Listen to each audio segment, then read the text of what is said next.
ఇక్కడ మా జున్నునైతే నిద్రపోపెడుతున్నాననమాట. నాకు పెళ్లి కాకముందయితే మా జున్నుతో ఎక్కువ కనెక్షన్ ఉండేది. వన్స్ పెళ్ళైన తర్వాత కొంచెం డిస్టెన్స్ వచ్చింది. అంటే నేను ఇటు వచ్చేసాను కదా! సో, అందుకని చెప్పి. ఇక్కడైతే ఇది డే మార్నింగు. ఈ ముగ్గురైతే ఆడుకుంటున్నారు.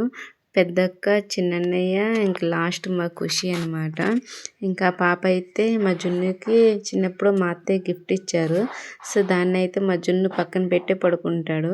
ఇప్పుడంటే ఆడుకుంటున్నాడు కదా! సో, వాళ్ళకైతే ఇచ్చేసాడనమాట.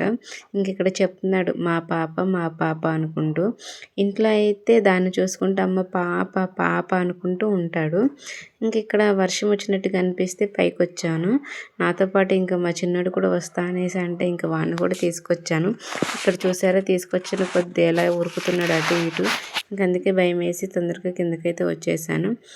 ఆ తర్వాత అయితే ఇక్కడ వాడికి నిద్ర వస్తుందంటే కొద్దిసేపు పడుకోబెట్టాను అలా భుజం మీద. వాడిని అలా పడుకోబెట్టానో లేదో ఇంతలో మా చింతల్లి చూసింది. వాడిని ఎందుకు ఎత్తుకున్నావు అమ్మా అనుకుంటే ఇక్కడ ఏడుస్తుందనమాట.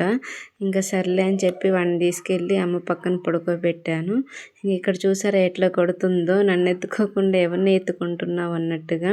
అంతే కదా పిల్లలు, దాన్ని కొంచెం జెలస్ అంటారు.